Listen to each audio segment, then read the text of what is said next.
The Israelites' fear led to faith. I mean, imagine just the sea parting open so you can literally go through it, like you were saying, Carson. He made a way, even through a hard time for the Israelites. He made a way, and I'm sure for them it made their faith grow. It would make my faith grow if I saw the sea open up like that. So.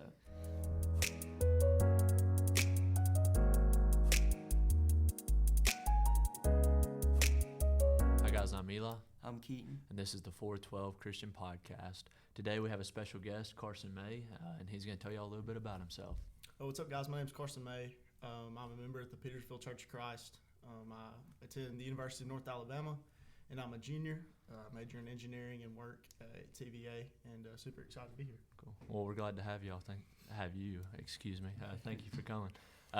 So today's topic is we're wanting to kind of start a new series, and this will kind of go throughout probably almost a lot of this year until closing out in December, because I think we're going to have hopefully about 6 or 7 episodes, if not more, on this topic. But what the topic is just different miracles throughout the Bible. And so today we're really going to be focusing on the walls of Jericho and also the parting of the Red Sea. So those are the two we're going to hit home. And as we go through this series, it's kind of go through the Old Testament and follow into the New Testament. So kind of just in the way the Bible reads them. So Keaton's going to give us a little background, and then we'll get started. So yeah, we're going to start with the parting of the Red Sea. Just a little background. So you've got the Israelites, they're a growing population. Pharaoh sees that as a potential threat. But the Egyptians, Pharaoh, he has the Israelites in bondage, in slavery. And so God sends 10 plagues to try to persuade Pharaoh to release the Israelites. And he eventually does, but then kind of regrets his decision. Now he's pursuing the Israelites again. Well, that's where we get to the Red Sea. Now the Israelites have a choice whether they go into the Red Sea, or if they go back the other way, you run back into Pharaoh. So let's see what happens. Yeah. We'll start reading in verse 13.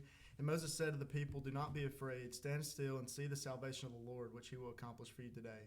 For the Egyptians whom you see today, you shall see again no more forever. The Lord will fight for you, and you shall hold your peace." And the Lord said to Moses, "Why do you cry to me? Tell the children of Israel to go forward. But lift up your rod and stretch out your hand over the sea and divide it. And the children of Israel shall go on dry ground through the midst of the sea. And I indeed will harden the hearts of the Egyptians, and they shall follow them. So I will gain honor over Pharaoh and over all of his army, his chariots and his horsemen. Then the Egyptians shall know that I am the Lord, when I have gained honor for myself over Pharaoh, his chariots and his horsemen." And the angel of God who went before the camp of Israel moved and went behind them. And the pillar of cloud went from before them and stood behind them. So it came between the camp of the Egyptians and the camp of Israel. Thus it was a cloud and a darkness to the one, and it gave light by night to the other, so that the one did not come near the other all that night. Then Moses stretched out his hand over the sea, and the Lord caused the sea to go back by a strong east wind all the night, and made the sea into dry land, and the waters were divided. So the children of Israel went in the midst of the sea and on dry ground, and the waters were a wall to them on their right and on their left. The Egyptians pursued and went after them into the midst of the sea, all Pharaoh's horses, his chariots, and his horsemen. Now it came past the morning watch that the Lord looked down upon the army of the Egyptians through the pillar of fire and cloud, and he troubled the army of the Egyptians. And he took off their chariot wheels so that they drove them with difficulty. And the Egyptians said, "Let us flee from the face of Israel, for the Lord fights them against the Egyptians." When talking about this story, one thing that I like, kind of think of and like to point out is that, God didn't eliminate the obstacle of the sea, right? God kind of made a path through it and made a path forward. And I think that kind of applies to us today, like maybe when we're faced with problems, instead of, trying to avoid it, going right through it can sometimes be the answer, because God is making a way. I mean, he literally made a way through the sea here. And I think in our lives today, that can be something to think about. That's kind of the main takeaway that I'll take away from this story. Yeah, and I really like how it says that the Lord followed the Israelites, and the pillar of fire and of cloud looked down, and he looked down on the Egyptian forces and threw the Egyptian forces into a panic. And obviously, clogging or taking off their wheels, so that way it made it a lot harder. But it's just showing that the Lord's watching over us, and He's Right. watching over our enemies. Now, obviously, I hope we're not being chased by Pharaoh's army, but He's also he's watching over everybody and keeping an eye on our enemies, and always providing a way through. Something in verse 18 that I really liked, and that I kind of found out with reading and studying a little bit more the other night. It says, "And the Egyptians shall know that I am the Lord, when I have gotten glory over Pharaoh, his chariots, and his horsemen." Well, hang on, let me see. It's actually, yeah, that's right. And what was cool about that is actually that happens 3 more times throughout Exodus, talking about how the Egyptians shall know that I am the Lord. It happens again in verse 4, I think is what it is. Yeah.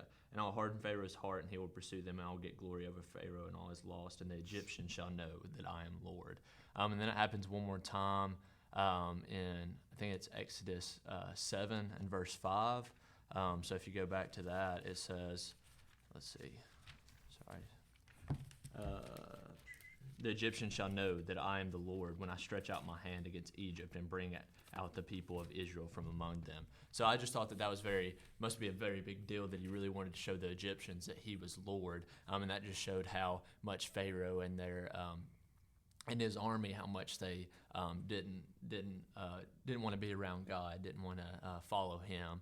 And it also, I enjoy how it talks about how, Jesus hardened Pharaoh's heart to be able to then want to go back after the Israelites after he decided to let them go. And I think that's just so strong in a point that God wanted to make to Pharaoh, that ultimately he's in control no matter what's going on. Right. Yeah, it shows the nature of God, how He is all powerful.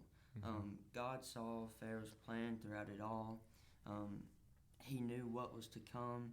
He knew what was going to come when they were going through the Red Sea. But once again, He's all powerful. He's all knowing. He's everywhere at all times. Mm-hmm. So I think it's cool to see God's nature there. One thing I wanted to point out too is the Israelites' fear led to faith. I mean, imagine just the sea parting open so you can literally go through it, like you were saying, Mm-hmm. Carson. He made a way, even through a hard time for the Israelites. He made a way, and I'm sure for them it made their faith grow. It would make my faith grow if I saw the sea open up like that. So, Is that why y'all kind of think, because I'm trying to pick my brain on, why did he part the Red Sea instead of doing another way? Why didn't he put a boat there? Why didn't he, build a bridge or something like that? Why do y'all really think that that's kind of what he decided to do, part the Red Sea to where they walked with water on the left and right of them? I mean, yeah, that's a good question. I just think if there was any other way he wanted to do it, obviously he would. Mm-hmm. But it's almost like, so for the Israelites, he makes the way, they know that they can walk through and they'll be okay. But then it's kind of like for the Egyptians, it's more of a temptation. If you want to think of it that way, it's like, okay, do we follow after them? I mean, we just held them in bondage. Should we follow after them and keep going? Well, Mm-hmm. We know that they do, and then the waters collapse on them. So I would say, yeah, I mean, that's the way God wanted it to be done, so He showed His power through that. Yeah, I think too, if you go back to verse 12 in chapter 14, it says, "Let us alone that we may serve the Egyptians, for it would have been better for us to serve the Egyptians than we should die in the wilderness." Mm-hmm. So we kind of see here that the Israelites are really starting to question. They're losing their faith. And then I think the parting of the Red Sea, is just so powerful to probably see it. Mm-hmm. And I think it kind of goes back to He made a way through it. Through that obstacle and stuff. I mean, He could have spawned a boat, at the point they were about to go over. But I think that it was more to show, I'm still in control. No matter what, no matter what you think, I'm here. I'm in control, and I'm going to show my power in the best way possible. Yeah, like what you said there, the Israelites were very scared. There's been plenty of situations in my life where I was worried and thought that there was no way through it, and then, God makes a way, or, obviously we pray about it, and something good ends up coming out of it, regardless of if it was a bad situation. I think God's really good at making a way when we think that there's no way to be made, and that's why I think that this miracle in Exodus is so powerful and something that we really need to take to heart. Yes, it's a cool Bible story to tell like kids growing up and things like that. But us as young adults and going up into even the adult age can really take advantage of this story and really learn a lot from it as well. It makes me think of the song that we sing at church sometimes, God will make a way. You know, it says God will make a way when there seems to be no way. He works in ways we cannot see. And through Moses, he made a way so that the Israelites could, continue serving their purpose and doing what they were supposed to do for God. And he does the same for us today. I had a conversation with a guy yesterday, actually, and he was saying, how is God working through you today? What is he using you today, like, for your purpose? And that's what it makes me think of. God always makes a way for us, so we just have to trust his plan.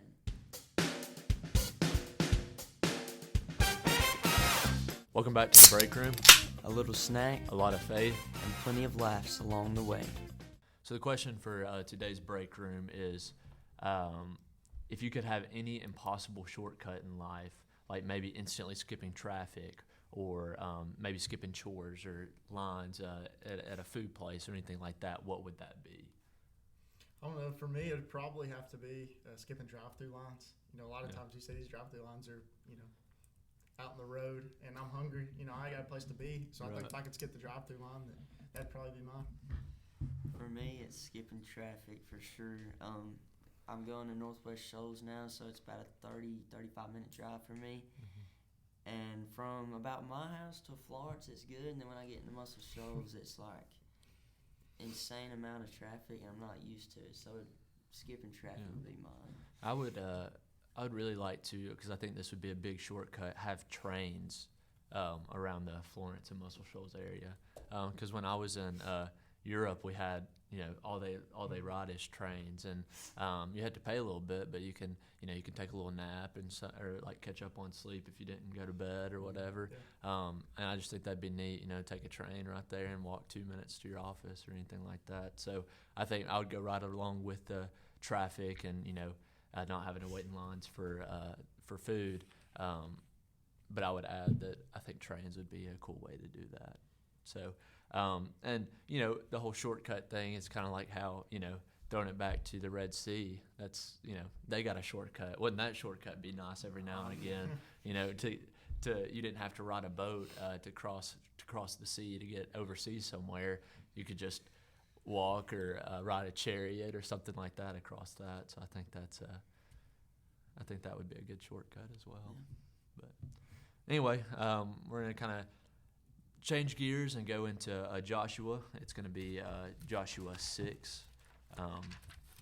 And if Keaton, if you want to kind of talk a little bit about that, I think that'd be good as we're kind of turning there. So while we're turning there, we're into Joshua now. So Moses was the leader of the Israelites. Moses has passed on. Now it's Joshua. Joshua the son of Nun. No, that was a joke when we were little. Joshua the son of Nun. Yeah. But we're in a new era now. Joshua's the leader. And if you haven't read Joshua, the first few chapters really good. I encourage you to go back and read it. But just to kind of summarize it, so the promised land being Canaan, God promises that to the Israelites, and Joshua's going to lead them there. But before that, there's 2 spies that go to spy out the land for the Israelites, being Joshua and Caleb. And this is a whole nother story in itself, but Rahab helps Joshua and Caleb to spy out the land safely where they're not getting caught. And so now here we are at the destruction of Jericho, and let's see what happens. Yeah, and we're going to start reading here in verse 15. But it came to pass on the 7th day that they rose early, about the dawning of the day, and marched around the city 7 times in the same manner. On that day only they marched around the city 7 times. And the 7th time it happened, when the priests blew the trumpets, and Joshua said to the people, "Shout, for the Lord has given you the city. Now the city shall be doomed by the Lord to destruction, it and all who are in it. Only Rahab the harlot shall live, she and all who are with her in her house, because she hid the messengers that we sent. And you, by all means, abstain from the accursed things, lest you become accursed when you take off the accursed things and make the camp of the Israel a curse and trouble it. But all the silver and gold and vessels of bronze and iron, consecrated to the Lord. They shall come into the treasury of the Lord. So the people shouted when the priest blew the trumpets, and it happened, when the people heard the sound of the trumpet, and the people shouted a great shout, that the wall fell down flat. Then the people went up in the city, every man straight before him, and they took the city. They utterly destroyed all that was in the city, both man, woman, young and old, ox, sheep, donkey, with the edge of the sword. But Joshua had said to the two men who had spied out the country, Go into the harlot's house, and from there bring out the woman and all that she has, as you swore to her. I think, when kind of reading this story about the walls of Jericho, I think it would have been incredible to be there. Just as, I can't even fathom just what that looked. But I think two main takeaways that I take away from this is one, God uses ordinary people to do extraordinary things. Joshua and Caleb were these two guys, and they had courage. The other 10 that went with them, was like, I don't know if we can do this. And Joshua and Caleb, had the courage to stand up and say, I believe that we can do this, and with the power of God, we certainly can. And I think, that kind of applies today, to take that leap of faith, to really buy into what God's trying to work in your life, to have the courage to go out and to really stand out from the crowd.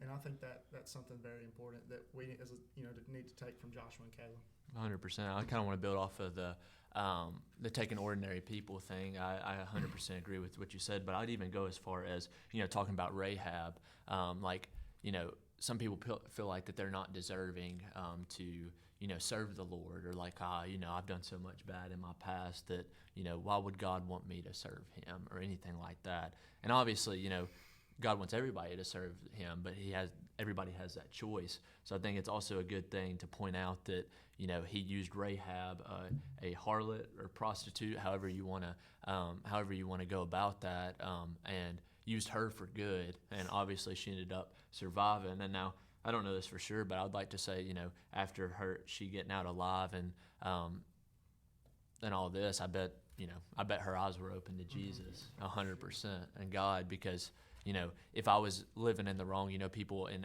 our everyday lives talk about how they have these God moments where they were just, driving by and something happens, or they're just randomly praying for no reason at all, and then they have an encounter with God basically, and it's just like, I think God sometimes puts that in our way, especially like in this situation with Rahab. I bet she turned her life around pretty real quick, pretty much right after she got saved, and after she used her hiding spies. She was able to use that for a really good situation. So I think that's something to kind of add on to the fact that God uses ordinary people. He also uses people that are sinners, like every one of us, obviously, but ordinary people are obviously sinners too. But even if you think you're too far gone, you're never too far gone. It even goes as far as Rahab. In Hebrews chapter 11, I think it's chapter 11, she's included in that hall of faith that we talk about. And I think that's pretty incredible to see somebody who's had all these mess ups in her life, who's really maybe think, like you said, she's too far gone, and she ends up in one of the greatest chapters that deals with faith in the Bible. And I think that's pretty awesome. And she just took that leap of courage and faith to when her life was probably in danger. And y'all hit the nail on the head. That's what stood out to me: faith and obedience. It took great faith to do what not only Rahab did, but Joshua and Caleb, so that they knew what they were getting into, but then also staying obedient to God's plan. So God was making a way for them, but it was up to them to follow through with that plan and to trust it.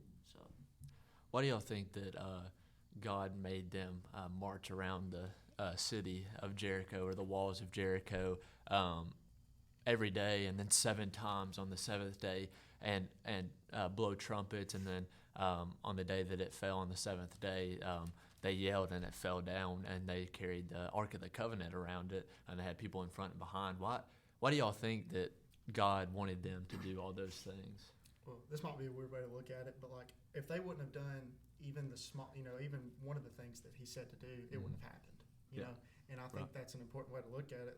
He gave them specific instructions, and if they would have not done those instructions, that he would have. And I think that applies. He wanted to show them, you follow me in everything that I say, even to the tiniest detail, and I will bless you and prosper and stuff like that. I think that's probably why he made them. Some of it might seem a little weird or peculiar, but I think it was to show that you do what I say, and I will, allow you to enter this land.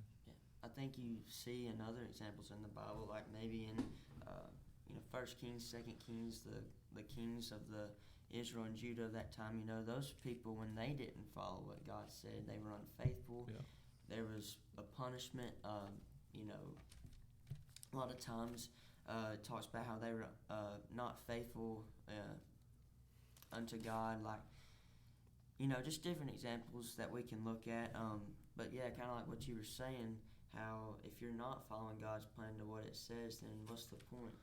He made a way, and if you're not going to trust it, then what's the point? Yeah. And we can even go back to what we were just talking about the Red Sea, and talking about the Egyptians and Pharaoh, how he didn't want to, he didn't want to let the Israelites go out of them being enslaved, and so he got plagued with the 10 plagues, and even after that he didn't want to. And finally, he ended up giving in, and how the story goes, we just talked about it, but it's just, I think if I was in that situation marching around the walls of Jericho, I might would dread it a little bit, because they got up at the crack of dawn every morning. I think it says that on one of the verses. I can't remember which one exactly, but they got up early and marched around, and it took them a long time, and then imagine having to do it 7 times on the last day, and then having to shout right after that. Like these, especially the people carrying the Ark of the Covenant, I think that would be awful. And but it was used for good. They persevered, and like y'all said, obviously God could have made the walls of Jericho fall however he wanted to. Obviously, it wasn't the people marching around the walls that made it happen, but since they followed what God intended for them to do, and they followed it to a T, and didn't go away from that, fall away from that, they were able to get the walls of Jericho down and kind of restart the city. One thing that I saw too, let's see. I think it's in verse 26. It says, Joshua laid an oath on them at the time, saying, "Cursed before the Lord be the man who rises up and rebuilds this city of Jericho. At the cost of his firstborn shall lay its foundation, and at the cost of his youngest son shall be set up its gates." And I just thought that was really interesting, because they wanted to march around the walls of Jericho because it was a corrupt city, and then Joshua laid an oath on there for the first person to build here and try and build another empire. It would be at the cost of his firstborn shall be the foundation be laid, and at the cost of his youngest son to set up the gates. And so that's just very interesting to me, how they did that for a reason. So obviously they don't want someone to just rebuild Jericho back up. So I thought that was a really interesting thing. Yeah. I mean, the city was burned up, and I wanted to make mention of that too, how the people within the walls were sinners. They were wicked. Mm-hmm. And God could have made a way for them as well. In fact, if they would have exercised faith like, they should have, they would have had a way. God would have made a way for them, but they didn't. And so then we see the destruction of the land, of course. So I wanted to make mention of that too, that God makes a way for all people. It's just whether or not we take it. Right. I think, kind of go back to what you said about that verse. I think it's in 2 Samuel 10, or it's either in the book of Judges, but we see about 5.5 centuries later, these people, they do rebuild Jericho. Mm-hmm. And the prophecy was fulfilled. He ended up losing his youngest son. And so that just kind of goes to show you, the divine power of God. What he says, it's going to happen. And, something to keep in mind for sure. So with the walls of Jericho, kind of what we're wanting to get out of this miracle per se is like, how do y'all think this applies to maybe when we face these walls in our lives, or anything like that in general? What kind of y'all thought about? So on the terms of walls, we have a lot of walls per se that we have to break down in our lives. I mean, you name it, everybody is going through something. But once again, God can always make a way. One of my favorite verses coming from 1 Corinthians 10, I believe it's verse 13, no temptation has overtaken you, such as common to man, but God will make a way for escape. I probably butchered that a little bit. But anyway, the point being, there's a way for, there's always a way for escape. There's always a way. God makes a way. And we may have to go through the sea. We may have to break down a wall. but there's always a way, and we have to trust God's plan, just as these people did. And I think that's something too that we can take from both stories. Their obedience. If they weren't obedient, like you were saying, following God's plan to a T, then none of this would have happened. I think something to kind of building off that. I mean, we know God's not gonna, go part the Tennessee River. I mean, He can, but He could. He very well could. But I think He gives us kind of a way in our lives in different aspects, and I think it's very important for us to trust His timing. We see in the Red Sea that these Israelites were in the wilderness in slavery for 400 years, and probably, where's God? Where'd He go? Right. And His timing was perfect in the sense of He led them across the Red Sea. We talk about the walls of Jericho. They had to march around it a certain number of times. Like you said, it probably got tiring. They were probably thinking, well, what in the world are we doing? Right. And, His timing was perfect. And I think when we think about our lives, we have to trust God's timing, and in that He will make a way on His plan and His timing, not ours. Right. Yeah, I 100% agree. I think y'all both hit the nail on the head. And I think, it's just, still going back to that march around the wall so many times and being, in the wilderness and enslaved for so long. It's just so crazy how, in our everyday lives, we really think that, like you said, that our timing is God's timing, but that's not the case. Like, he allows certain things to happen and things like that. But obviously with free will, we can really choose to do whatever. But at the end of the day, God's always going to make a way if we seek Him. And I think that's the biggest thing that, we want to get to everybody today. And, as we're talking about it growing deeper in our faith, it's just sometimes you may have to walk around the walls or, tread in water for a few days, a few weeks, a month, a year, or something like that. But eventually, God's going to carry through with His promises. And, like the whole, Jesus coming back, that's going to happen eventually. It may not be in our lifetimes, but it's going to happen. So it's kind of like a hurry up and wait thing. You want to be prepared for that just in case it happens while we're still living. But even not, we don't know when we're going to die. So we need to always try and fulfill that, fulfill our duty as and bring out serving the Lord and serving others. Yeah, God's providence. I mean, He sees before, He comes between, He goes ahead, and He comes behind. So He makes a way, and it's just up to us whether or not we choose that way. I think that's good, and that made me think of Psalm 23, where it talks about He's our shepherd and He leads us. But kind of as I was studying, like what a shepherd actually was, like what David actually did, because there was a lot of desert from where he was from. There wasn't many like rolling hills or anything like that. It was just desert with hills, obviously. But I think the neat thing is I looked up like what a shepherd actually did, and obviously what a shepherd does. And during the daytime, the shepherd leads the flock of the sheep. But then in the nighttime, he has to get in with the sheep so that way they can feel His presence and be able to go forward. So I kind of think that's how we can look at it. And kind of what you were saying, it's like, Jesus is always going to lead us. He's going to be, 2 steps ahead, ready for us to follow Him. But also, He'll meet us where we're at. So if we're ever in a dark time where it's dark and we can't see a way out, like the Red Sea, like the walls of Jericho, I'm sure they didn't think there was going to be an end to that. But He's going to be right there with you and persevering just as much as you are, and He's going to meet you where you're at. Sometimes you can only give 50%, but He'll be right there to give that other 50% as long as you're giving your best as well. Right. So. And kind of, I also, kind of final thought here. I think that you talking about, He can meet us where we're at, and y'all might talk about this later in a later podcast, like the story of Gideon in Judges. Yeah. He was, this man who didn't think he was good enough. He wasn't seen by his peers as someone who's good enough. And then God describes him as this mighty warrior after, he leads 300 men in battle. And I think, that kind of applies to us today. Maybe we don't think we're good enough to, face whatever challenge we are. But, God, like you said, is going to meet us where meet us where we're at, and ultimately lead us, through whatever fire that we're going to. And we just have to trust Him in His timing. Right. Absolutely. I had 2 takeaways that I wanted to read y'all that I had noted on here. For pertaining to the Red Sea, something that I really think that we can get out of it, and something as a good reminder is God can make a way when there seems to be no way. I think that's very good to keep in mind. And then talking about the walls of Jericho, same situation there, but even more so of obedience. It opens the door for God's power, because like we've been saying, if they weren't obedient, none of that would have happened. Now he could have still made it happen, because obviously they didn't them marching around didn't tear down the walls or anything like that, but our obedience really opens the door to allow God work in us in mysterious ways. Yeah.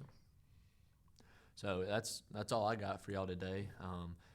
If you want to pray us out, and then we can kind of do the outro and get out of here. All right. Let's pray. Dear God, thank you for this day. Thank you for this time we've had to study your word, to learn more about your word, Lord. I pray that what's been said here, what's been studied, can apply to each and every person that listens, Lord. I pray that each person can take something from it and apply it to their daily walks of life. Lord, as we go out into the world, I pray that we trust your plan and that we go the way that you've established for us, whether we have to go through the Red Sea or we have to go through a wall, Lord. I pray that we can just continue to trust your plan and know that you're all powerful, and that you can do all things, and through you we can do all things. We're so thankful for every blessing that you give us, but most of all for your Son who died for our sins. In his name I pray. Amen. Amen. Thank you again, Carson, for coming on for a minute. We really enjoyed your time and your thoughts. And thank you guys for listening to our podcast, wherever you get your podcast, whether it's Spotify, Amazon Music, or Apple Podcasts as well. We really appreciate y'all listening in, and hope y'all get something from this, because I know we do, and I'm sure Carson did too, getting able to study this and grow deeper. So although this is, to kind of reach people and hopefully reach people that are maybe lost as well, it's also for us to be able to study more and learn just that much more. So we're growing together. But other than that, that's all I got. We'll see you next time on the 412 Christian Podcast.